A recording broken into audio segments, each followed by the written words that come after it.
Air adalah anugerah, namun juga bisa menjadi ujian. Di negeri kepulauan seperti Indonesia, banjir bukan sekedar fenomena alam, melainkan cermin dari bagaimana kita mengelola ruang, bekerja sama, dan menjaga harmoni dengan alam. Sebagai ASN, kami tidak hanya dituntut bekerja secara teknis, tetapi juga menumbuhkan kesadaran bahwa banjir adalah masalah bersama yang hanya bisa diselesaikan dengan kebersamaan.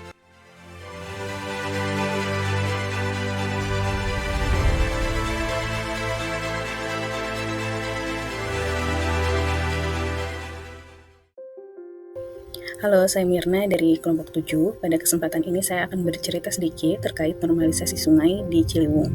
Normalisasi sungai adalah paket pekerjaan penataan alur sungai agar kapasitas air meningkat dan resiko luapan berkurang. Hal ini adalah sebagai salah satu upaya penanggulangan banjir.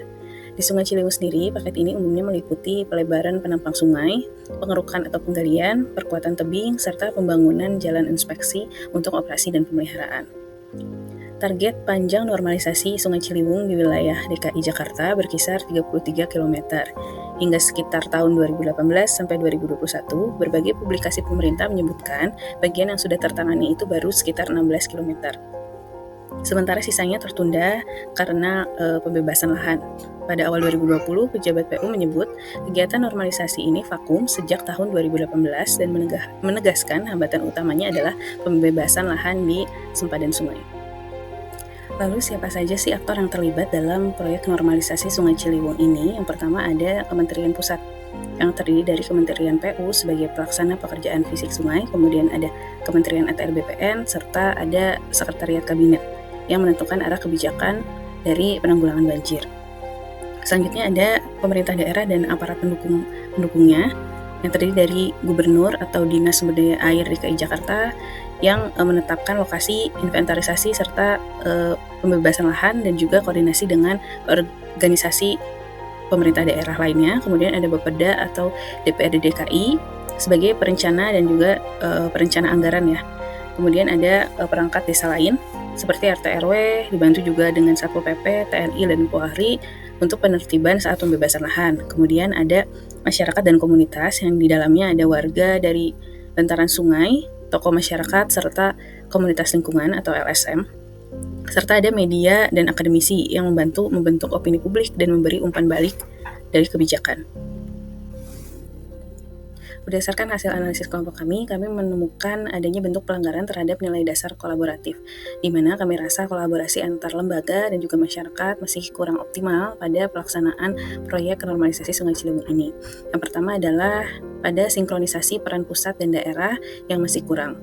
Pekerjaan fisik yang merupakan kewenangan PU masih tergantung pada lahan yang dibebaskan oleh Pemprov DKI. Sedangkan ketika verifikasi atau pembayaran lahan belum tuntas, progres ini akan ikut melambat. Ini menunjukkan ketergantungan antar instansi yang belum diselesaikan lewat timeline bersama dan SOP lintas lembaga. Kemudian yang kedua adalah kebijakan yang tidak seragam di tingkat daerah. Pada masa Gubernur DKI tahun 2018, terdapat perbedaan fokus penanggulangan banjir, di mana fokusnya adalah naturalisasi atau sumur serapan yang menimbulkan perdebatan efektivitas dibandingkan normalisasi. Perbedaan pendekatan ini akan menciptakan fragmentasi prioritas dan anggaran sehingga manfaat kolaborasi lintas program akan berkurang. Kemudian manajemen pembebasan lahan dan komunikasi sosial yang belum optimal, di mana pembebasan lahan ini menyangkut status kepemilikan, kompensasi, dan relokasi yang menuntut koordinasi erat antara SDA, ATR BPN, Kementerian PU, Pemkot kelurahan, serta warga setempat. Ketika sosialisasi dan skema relokasi tidak cukup meyakinkan, maka akan menimbulkan gesekan dan juga resistensi dari warga yang mana akan menyebabkan jadwal atau skema dari proyek ini akan mundur. Seperti itu. Kemudian yang terakhir ada koordinasi waktu dan prioritas antar komponen yang masih kurang. Saat itu Presiden menekankan penanganan banjir harus komprehensif, yang mana adanya peran bendungan di hulu, kemudian sodetan, normalisasi, dan drainase kota. Namun realisasinya sempat timpang. Sodetan dan bendungan hulu rampung terlebih dahulu, sedangkan sebagian normalisasi di tengah kota tertahan oleh urusan lahan. Kasus ini menunjukkan betapa pentingnya penerapan nilai-nilai dasar ASN, khususnya dalam penanganan persoalan publik yang menyangkut hajat hidup orang banyak. Ketika nilai-nilai tersebut tidak dijalankan, maka dampaknya akan sangat terasa. kurangnya koordinasi antar lembaga membuat penanganan banjir berjalan parsial. Proses pelebaran sungai dan pengerahan sedimentasi menjadi tidak maksimal karena masing-masing pihak melaksanakan kebijakan sendiri-sendiri tanpa sinkronisasi. Akibatnya, setiap musim hujan, ribuan rumah warga tetap terendam, aktivitas ekonomi lumpuh, sekolah terpaksa diliburkan, dan kerugian material yang mencapai miliaran rupiah. Tidak hanya itu, kepercayaan publik terhadap pemerintah pun merosot. Masyarakat melihat bahwa kepentingan mereka bukan menjadi prioritas, sehingga timbul rasa skeptis. Kondisi ini pastinya sangat berbahaya karena bisa melemahkan legitimasi dan citra pemerintah di mata masyarakat. Selain itu, keberlanjutan pembangunan juga terganggu. Perbedaan pandangan tentang normalisasi dan naturalisasi sungai tanpa solusi yang berkesinambungan membuat program banjir tidak pernah tuntas. Kebijakan yang berubah-ubah justru melanggengkan persoalan yang sama dari tahun ke tahun. Dari sisi anggaran, kerugian juga besar, di mana pemerintah banyak mengeluarkan dana besar untuk penanganan darurat gitu, mulai dari evakuasi, perbaikan jalan, hingga bantuan bencana. Lebih jauh, banjir menimbulkan risiko kesehatan dan sosial, dan juga berbagai penyakit menular dan juga penderitaan psikis bagi masyarakat. Bahkan konflik sosial juga bisa muncul akibat relokasi yang tidak dikelola dengan baik. Permasalahan banjir di Jakarta merupakan sebuah masalah klasik yang membutuhkan kolaborasi dan sinergitas setiap elemen. Sebagai solusi atas permasalahan tersebut, yang pertama adalah perancangan master plan pengendalian banjir. Master plan yang direncanakan dari hulu, tengah, hingga hilir sangat diperlukan dan juga perlu dirumuskan dalam RPJPN dan juga RPJMN, atau bahkan perlu ditetapkan sebagai perundang-undangan, sehingga dalam jangka panjang pelaksanaannya setiap stakeholder dapat menyesuaikan rencana tata ruang wilayah atau RT/RW dan berperan di ranahnya masing-masing. Selanjutnya adalah tentang sinkronisasi kebijakan pusat dan daerah. Setiap pemimpin dalam pemerintahan pasti mempunyai visinya masing-masing dan dirumuskan menjadi sebuah kebijakan. Tetapi perbedaan cara pandang ini dapat menjadi tantangan dan potensi hambatan dalam harmonisasi kebijakan. Perlunya forum bersama di dalam meningkatkan sinergisitas setiap elemen dalam mencapai tujuan bersama merupakan kunci dalam pembangunan yang berkelanjutan. Selanjutnya, lalu yang terakhir adalah sosialisasi dan hearing pendapat masyarakat. Selain sinergisitas antara pemerintah pusat dan daerah, hearing pendapat dari masyarakat juga menjadi tools dalam eksekusi terlaksananya suatu program dan merupakan bentuk pelayanan demi tercapainya outcome yang maksimal. Peran serta masyarakat seperti aktif membuat laporan, menyampaikan aspirasi, menjaga lingkungan sekitar, dan juga kooperatif dalam pembangunan juga menjadi elemen yang penting dalam terlaksananya program tersebut. Berikut adalah dampak positif apabila alternatif pemecahan permasalahan dilaksanakan dengan baik. Perancangan master plan pengendalian banjir adalah langkah awal yang sangat penting agar normalisasi Ciliwung bisa berjalan terarah dan efisien. Dengan adanya master plan, pemerintah memiliki peta jalan yang jelas, mulai dari normalisasi sungai, pembangunan bendungan, hingga penyediaan ruang terbuka hijau. Perencanaan ini membuat pelaksanaan program lebih terukur, mengurangi tumpang tindih antar instansi, dan memastikan anggaran digunakan secara tepat sasaran. Namun, sebuah rencana yang baik hanya jika berhasil jika diikuti sinkronisasi kebijakan antara pusat dan daerah. Koordinasi yang solid akan mengurangi tarik-menarik kepentingan, mempercepat pembebasan lahan, serta menghindari aturan yang saling bertentangan, sehingga proyek dapat berjalan lebih konsisten dan realistis. Di sisi lain, dukungan masyarakat juga sangat krusial. Melalui sosialisasi dan hearing pendapat, warga merasa dilibatkan, sehingga resistensi berkurang dan relokasi berjalan lebih lancar. Dengan komunikasi yang terbuka, masyarakat memahami manfaat jangka panjang program ini, dan bersama pemerintah menjaga keberlangsungan Sungai Ciliwung. Proyek normalisasi Sungai Ciliwung adalah salah satu program strategis untuk mengendalikan banjir Jakarta. Namun dalam kurun waktu 2018 sampai 2023, proyek ini mengalami banyak hambatan sehingga progresnya tidak optimal. Beberapa kendala yang muncul antara lain perbedaan kepentingan antar instansi, keterbatasan komunikasi, persoalan pembebasan lahan, hingga kurangnya sinergi antara pemerintah pusat, pemerintah daerah, dan masyarakat. Kasus ini menjadi contoh nyata bahwa tanpa budaya kerja kolaboratif, program sebesar apapun sulit mencapai hasil maksimal. Oleh karena itu, penerapan nilai berakhlak kolaboratif sangat relevan untuk mendorong keberhasilan program pengendalian banjir di masa mendatang. Langkah-langkah membangun budaya kolaboratif yang pertama, membangun komunikasi lintas instansi yang terbuka. Pemerintah pusat, pemerintah daerah, BUMN, dan lembaga terkait perlu duduk bersama dengan mekanisme koordinasi rutin sehingga tidak ada kebijakan yang berjalan sendiri-sendiri. Komunikasi yang terbuka dapat mengurangi miskomunikasi dan memperkuat kepercayaan. Yang kedua, menyatukan visi dan misi bersama. Semua pihak harus menempatkan kepentingan masyarakat sebagai prioritas utama. Tujuan normalisasi sungai bukan hanya proyek fisik, tetapi upaya menyelamatkan warga dari risiko banjir tahunan. Dengan visi bersama ini, perbedaan kepentingan bisa disatukan. Yang ketiga, mengoptimalkan kerja tim lintas sektor. Proses normalisasi sungai menyangkut aspek teknis, sosial, dan hukum. ASN, pemerintah daerah, aparat hukum, hingga tokoh masyarakat harus bekerja dalam satu tim terpadu. Kolaborasi lintas sektor memungkinkan masalah teknis, infrastruktur, dan sosial atau pembebasan lahan berjalan beriringan. Yang keempat, menghargai aspirasi masyarakat berdampak.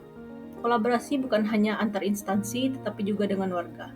Warga yang terdampak relokasi perlu dilibatkan dalam dialog, diberi solusi hunian yang layak, serta diyakinkan bahwa kebijakan ini untuk kebaikan bersama.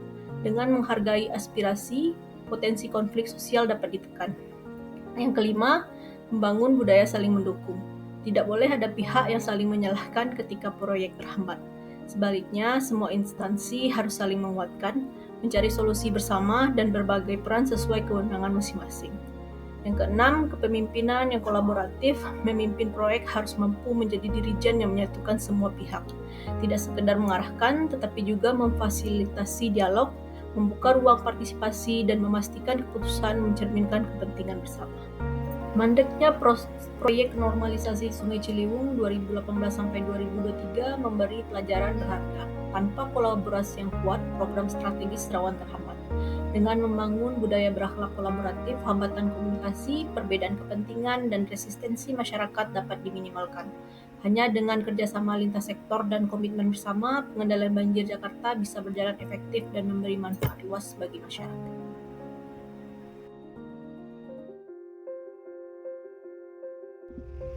Netralitas ASN adalah fondasi utama dalam menjalankan kepercayaan masyarakat, terutama dalam proyek penanggulangan banjir yang melibatkan banyak pihak.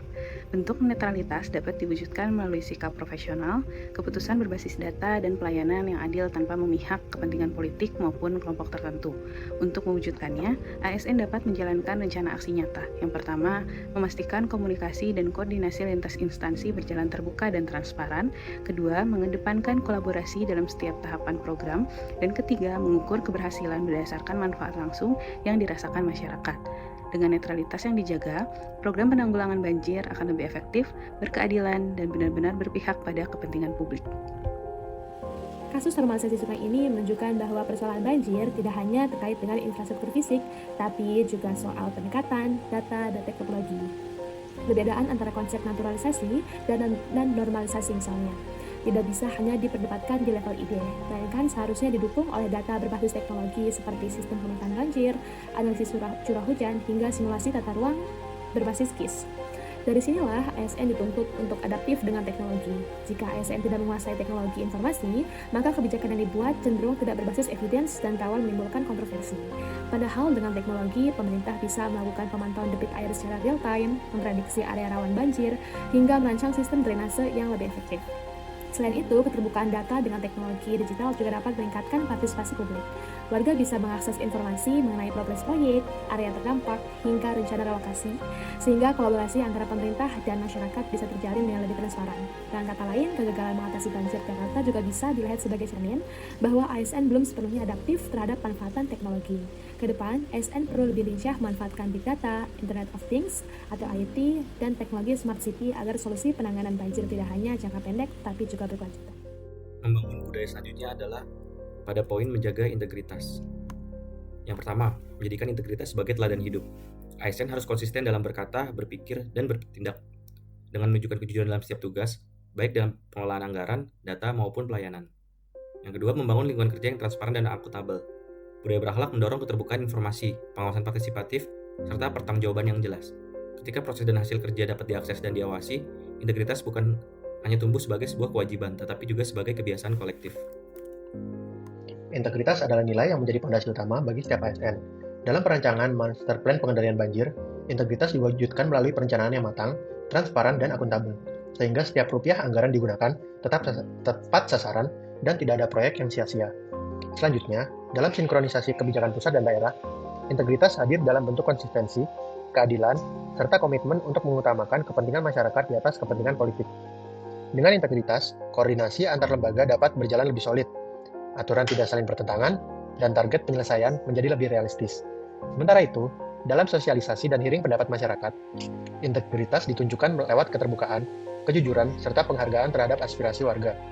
Masyarakat pun merasa dilibatkan, relokasi lebih lancar, dan potensi konflik bisa ditekan.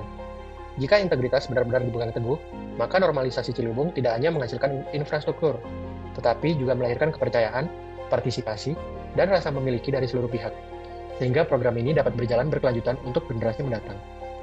Berakhlak bukan hanya sekedar slogan atau jargon ASN, tapi benar-benar diwujudkan dalam sikap, perilaku, dan budaya kerja sehari-hari.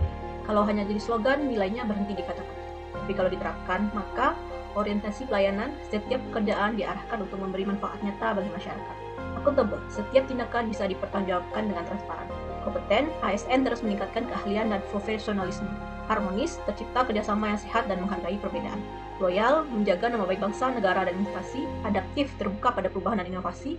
Kolaboratif, bekerja sama untuk hasil yang lebih besar. Jadi, berakhlak bukan cuma slogan, tapi pedoman perilaku yang harus hidup dalam keseharian ASN agar pelayanan publik semakin berkualitas. Kalimat itu sudah merangkum esensi dari berakhlak, bukan hanya kata-kata, tapi nilai dasar yang membimbing perilaku ASN setiap hari. Jika benar-benar dihidupkan, maka ASN bekerja dengan integritas dan profesionalisme, pelayanan publik jadi lebih cepat, tepat, dan berempati, organisasi makin efisien dan terpercaya, masyarakat merasakan langsung manfaat nyata dari keberadaan ASN.